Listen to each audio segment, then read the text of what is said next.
Karena pada dasarnya ketika kalian ada di fase orang-orang benci sama kalian, orang-orang tidak suka dengan grow yang kalian lakukan, sejujurnya kalian berada di level lebih atas daripada mereka. Hai semuanya, kenalin nama aku Nabila. Pernah gak sih kalian ngerasa lelah dan kehilangan semangat ketika kalian menghadapi masa-masa tersulit di hidup kalian? Nah, jadi hari ini aku bakal berbagi tips gimana sih caranya tetap termotivasi walaupun dalam masa sulit. Check it out!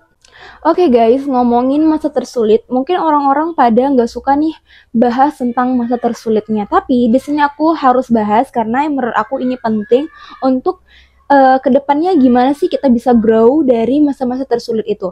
Nah, masa tersulit aku itu jatuh pada masa SMA. Mungkin orang beranggapan bahwa masa SMA mereka adalah masa-masa yang memang bahagia gitu ya, mungkin dari pertemanannya, dari lingkungannya, dari experience dan lain sebagainya. Tapi menurut aku masa SMA adalah masa tersulit untuk aku. Aku banyak banget ngedapetin bullying verbal maupun non-verbal. Dan di sisi lainnya, masa SMA adalah masa aku yang benar-benar tuh grow-nya tuh benar-benar berkembang banget di masa itu. Aku banyak banget ngedapetin achievement-achievement yang memang aku itu gak expect bakal aku dapetin, mulai dari Miss Language dan lain sebagainya. Nah, di samping achievement-achievement yang telah aku dapetin, aku juga banyak banget ngedapetin musuh. Dan aku sampai sekarang itu nggak tahu, aku padahal sama sekali nggak mengganggu hidup orang, tapi banyak banget orang yang mengganggu hidup aku.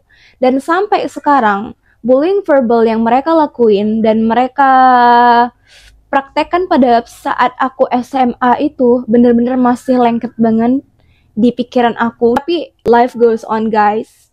Kita nggak harus terus-menerus merasa tersakiti, merasa sedih. Jadi, lanjut lagi di masa itu, aku bener-bener overwhelming. Di situ situasinya aku lagi mondok. Nah, orang tua aku di rumah, sedangkan pertemanan lagi kacau-kacaunya. Orang banyak banget yang nggak suka sama aku. Jujur, saat itu, aku bener-bener fokus kepada diri aku dan bener-bener yang menyelamatkan diri aku hanyalah diriku sendiri. Ya, hanya diriku sendiri. Tidak ada sama sekali orang-orang yang benar-benar berada di samping aku di masa sulit-sulit aku. Ada beberapa orang, mungkin 1-2 orang teman-teman baik aku. Tapi untuk urusan pikiran, urusan hati, urusan gimana aku survive adalah diri aku dan buku diary aku. Ya, buku diary. Buku diary adalah teman sejatiku pada saat itu. Aku banyak banget nulis wish sama what I should do in the next year pada saat itu di buku itu.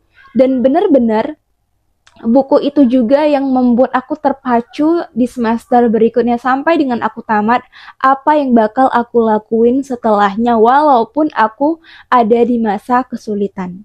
Aku ada nulis 100 impian yang bakal aku achieve di tahun-tahun itu dan tahun-tahun ke depannya.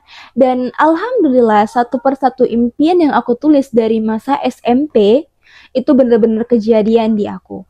Banyak banget achievement yang aku dapat yang sama sekali aku tuh gak expect bakal aku dapetin, walaupun di lingkungan dan di tengah-tengah orang yang begitu banyak yang membenci aku dan tidak suka padaku, aku tetap bisa survive dan tetap bisa termotivasi. Di masa sulit aku itu, aku sama sekali nggak ngerasa bahwa mereka bakal dapat ngejatuhin apa yang telah aku buat dalam mimpiku.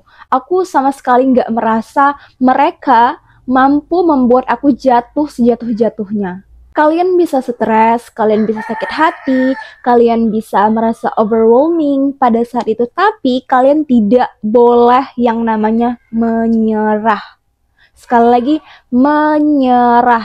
Kalian sama sekali tidak boleh guys. Karena pada dasarnya ketika kalian ada di fase orang-orang benci sama kalian, orang-orang tidak suka dengan grow yang kalian lakukan, sejujurnya kalian berada di level lebih atas daripada mereka. Kalian sedang ada di fase menuju pertumbuhan yang lebih baik dari sebelumnya, dan kalian gak bakal nyangka apa yang telah Tuhan gariskan kepada kalian ke depannya. Memang menuju pertumbuhan, perkembangan, menuju hal-hal yang lebih baik dari sebelumnya, harus melewati berbagai macam permasalahan, baik dari mungkin dari seperti aku tadi, dari harus dibenci sama orang. Mungkin kalian beda-beda permasalahannya, ada mungkin dari finansial, ada mungkin dari keluarganya, dan lain sebagainya. Cobalah untuk menerima bahwa masa sulit adalah bagian dari perjalanan kalian. Karena pasti setiap orang yang hebat di luar sana yang kalian lihat, dia keren banget ya, dia bisa achieve ini luar biasa banget ya, dia keren banget, dia ini gitu ya itu. Pasti mereka telah menghadapi masa sulit mereka. Jadi sekarang giliran kalian. Jangan pernah takut menghadapi apa yang benar-benar tidak kalian planningkan sebelumnya. Mungkin kalian planningkan untuk bisa mendapatkan bunga, tapi Tuhan memberikan kalian harus melewati duri-duri dulu, harus melewati tanah yang retak dulu, bisa mendapatkan bunga yang kalian inginkan. Ketika kalian menghadapi masa-masa sulit, bukan berarti kalian tidak bisa bahagia. Lakukan apapun yang kalian inginkan dan membuat kalian senang melakukannya. Lakukan apapun yang membuat kalian tuh refreshing dan bisa mengembalikan inner yang peaceful dan happy di diri kalian. Guys, hidup memang tidak pernah sejalan dengan apa yang ingin kita lakukan dan apa yang telah kita targetkan. Kita hanya bisa bersyukur atas apa yang telah Tuhan takdirkan kepada kita, walaupun kita tidak menyenanginya. Tapi yakinlah bakal ada hal-hal yang baik yang bakal datang ke kehidupan kalian ketika kalian telah menghadapi banyak banget kesulitan hidup. Aku selalu percaya bahwa orang baik bakal bertemu dengan orang baik pula, walaupun dikelilingi dengan orang yang tidak baik. Tapi walaupun kamu dikelilingi orang-orang yang tidak baik, maka jadilah orang baik buat orang-orang sekitar kamu. Ingat guys, kalian gak sendiri. Banyak banget orang di luar sana yang merasakan apa yang kalian rasakan. Kita juga punya kekuatan untuk bangkit. Dan yuk hari ini kita mulai bangkit dan bersemangat lagi. Remember, tough times never last, but tough people do. Jika kalian ada pertanyaan dan ingin mengungkapkan apa isi hati kalian, dan mungkin kalian pernah merasakan apa yang aku rasakan, kalian bisa sharing pengalaman dan perasaan kalian di kolom komentar. Terima kasih.